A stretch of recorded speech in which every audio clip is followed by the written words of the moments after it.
Actually চারুকলা উৎসবে আমি গত বছর সময় পাইনি দেওয়ার জন্য। তার আগের বছর দিয়েছিলাম, সিলেক্টেড হয়েছিল।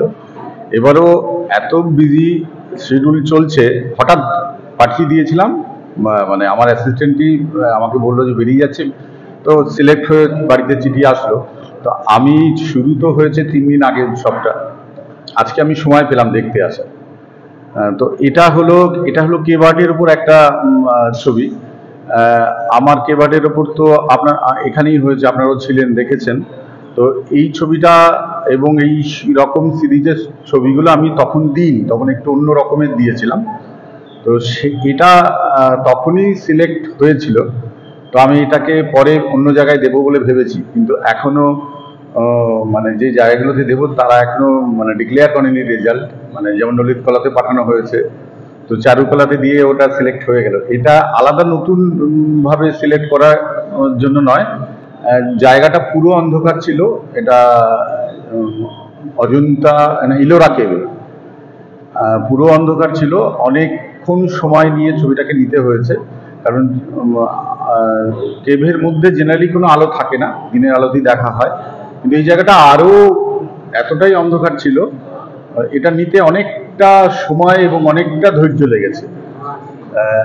এটার পেছনে কম করে র ফাইলে প্রায় 70-80টা স্ন্যাপ আছে, তার থেকে বেছে আমাকে এটাকে বাঁচতে হয়েছে। আমার মনে হয়েছিল এটার একটা অন্য নান্দনিক জায়গা রয়েছে, সেই জন্যই দিয়েছি। আর অ্যাকচুয়ালি এখন তো কাজ চলছে অন্য কিছুর ওপর, কিছুটা ভিডিওগ্রাফি এর দিকে শিফট করেছি। কদিন আগে এখানেই তো সবকটা গ্যালারি জুড়ে মা আসছে সিরিজটা দিলাম, তার সেকেন্ড এবং থার্ড পার্ট জানুয়ারিতে আসতে চলেছে, এবং সেটা অল ইন্ডিয়া জুড়েই হবে। সেখানে এই মানে হট করে একটা কিছুতে এরকম আর্ট শেখরের যেমন আছে, ডিসেম্বরের 6 তারিখে আছে আর্ট শেখরে, ওখানেও একটা এক্সিবিশন আছে, এরকম আরো বেশ কিছু আছে। তো সেই জায়গায় এটা হট করে এসে গেছে। আমি আজকে মানে সময় পেলাম নিজের কাজের ফাঁকে, সোজা অফিসের কাজের মাঝখানে এসে চলে এসেছি।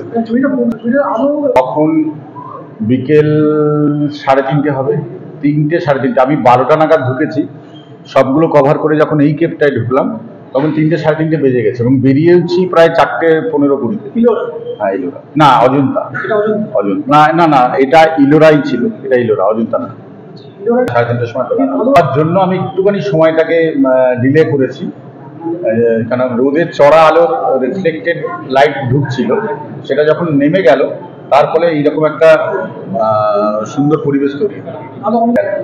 টয়লেট পজিশন শুধু না, ভেতরে মানে যখন আদিম যুগে, আদিম না, অনেক মানে 500 থেকে 700 বছর আগে যে বা 1000-2000 BC-তে যে কাজগুলো হতো সেই রকম স্ট্যান্ডার্ডের কাজ। দেওয়ালে এরকম অনেক কিছু রয়েছে যেগুলো আমাদের এখনো সামনে আসেনি, এগুলোর উপর কাজ চলছে। ওখানে অনেক ফটোগ্রাফার কাজ করছে, অনেক বিদেশি ফটোগ্রাফার কাজ করছে। এখনো এরকম আরো অনেক কিছু আসে, মানে হয়তো আসবে সামনে। আমার হাতে সময় কম ছিল, একদিনেরই এসেছিল, ওই দিনই আমি যেটুকু পেরেছি নিয়ে বেরিয়ে এসেছি। এখনো পর্যন্ত এরকম প্রায় 13-14টা তো থিম নিয়ে কাজ করেইছি। এখন যেটা চলছে সেটা নারী শক্তির ওপর মা আসছে, এবং এটা এর সঙ্গে নারীর ক্ষমতায়, এই থিমটা নিয়ে কাজ চলছে। একটা সিরিজ হয়েছে, পরের সিরিজগুলো আস্তে আস্তে আসবে।